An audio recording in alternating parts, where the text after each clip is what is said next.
So in today's lecture, we discuss about the topic drug excipient interaction. Uh, this comes under the heading pre-formulation concepts. Previously, we discussed that how this drug and excipient interact with themselves and they get some reactions. That reactions we have to study. Before that, we have to go in detail about the pre-formulation. What is the meaning of the pre-formulation? Because unless and until we go through this pre-formulation, our study related to this interaction is incomplete. Because during this pre-formulation, we go through various aspects of the drug, physical aspects and chemical aspects, some physical study and chemical study. Whenever a new drug moiety is developed in that R&D section, it is then goes into that F&D section where a suitable dosage form is developed. The word suitable is there. Suitable means what? We have to develop a dosage form in which that particular drug is fit. Say, when your the word dosage form comes, ultimately we know about tablets or capsules or emulsions or suspension. All these are the oral dosage forms. Then parenterals are there, like injection, intramuscular, intravenous. As per the need, we convert this drug into these injectable forms. So there are the topical dosage forms are also there, like cream, lotion, liniments, and uh, for some topical use purpose apply topically, we go for such types of dosage forms. So there are some gaseous dosage forms are there, inhalers are there.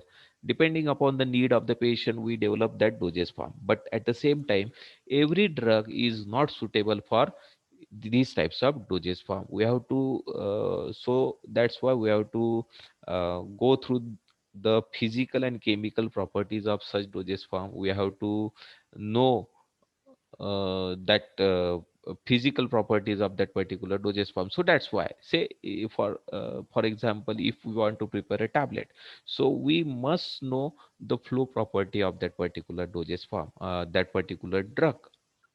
If it is good flow, it pass.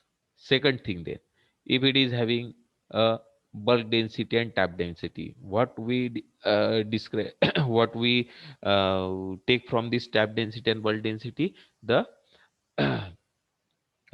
compactability of that particular powder. If that powder is compactible, compactible means what? It is compressible. Then only it will be suitable for the tablet dosage form.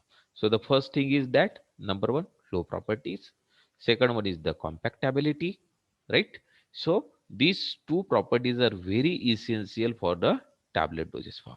At the same time, its solubility, whether it is soluble, because we are taking it through the orally, we are taking through the orally, so it come into the GI tract. If it is not soluble at all the pH for that GI tract, we have to change the dosage form. We can't prepare it for the tablet dosage form. Likewise for the capsules dosage form, if it is having some noxious taste and all these things, but it is suitable for the oral, so we incorporate in the tablet dosage form. So likewise, some points are in our mind. If it is compressible, if it is free flowing, we will go for the tablets. If it is water insoluble, we will go for the suspension. If it is oily and all related properties are there, then we will go for the emulsions. If have to prepare these dosage form for the pediatrics, so preferably we will prepare a dispersible tablet, a kind of dosage form. At the same time, we go for the suspension. So this point must be in our mind, that what what are the qualities of that particular dosage form and to whom we are targeting. So all these answers of all these questions are get through this pre-formulation. So in physical, we go for its color, odor, taste. We go for its melting point. We will go for its um, nature, its compressibility, its compactability, its flowability, and for identification purpose, we go for HPLC, UV, IR. For the flow property, we will go for the sieve analysis or microscopic techniques. So likewise, various techniques are there for that physical examination. For the chemical examination, we will see whether that there is some interaction with the drug and excipient, whether there is interaction with the moisture, whether there is interaction with the container where it is to be stored. So likewise, drug interaction, drug excipient interaction, drug interaction with the some foreign uh, other substances like moisture or the where it is to be placed, that is the container is there, that is related to that chemical moiety.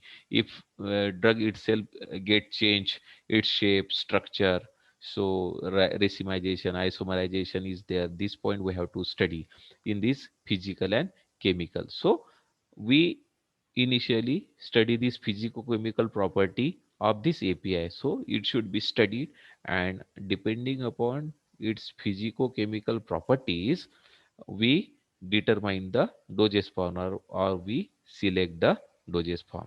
Okay, so I think this point is very clear to you. Pre-formulation is very important when we talk about the formulation of the dosage form. So when we talk about this dosage form, it contains the API, that is the active pharmaceutical ingredient. Like when we say that the paracetamol tablet, so in that paracetamol tablet, paracetamol is the API.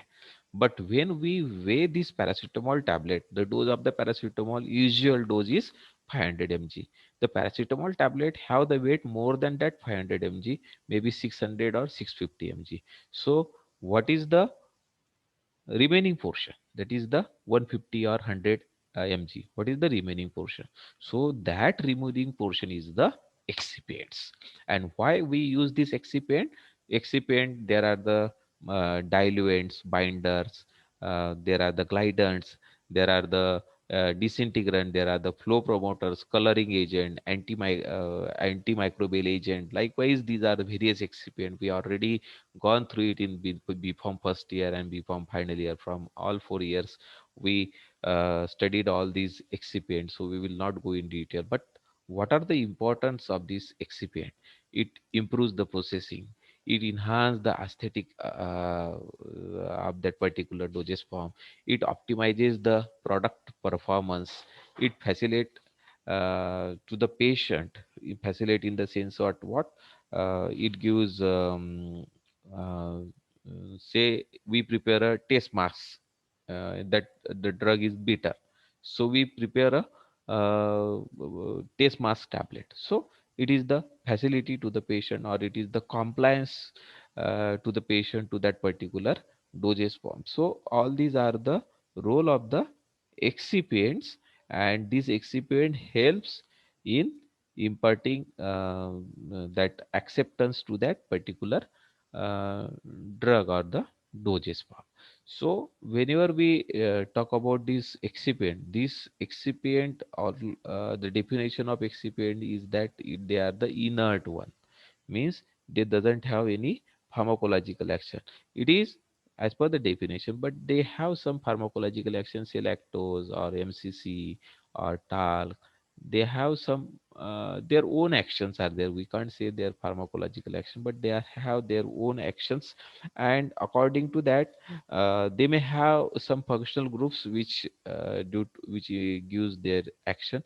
Many a times, the functional group of the API will react with the functional group of the excipient. Example is that lactose, if it reacts with the it reacts with the API, if that API contains the ketone groups, and we get some blackiness is there. So this is the very good example.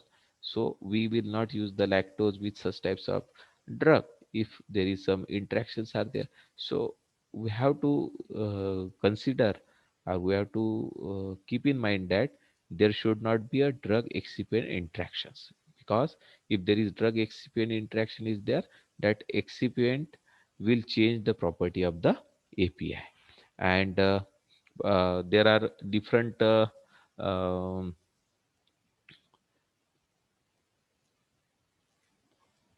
uh, uh, actions are there like physical and chemical interactions, and there is some negative impacts are there. So all these negative impact we have to uh, stop. So that's why we get a stable dosage form, and that drug will give the action up to its shelf life.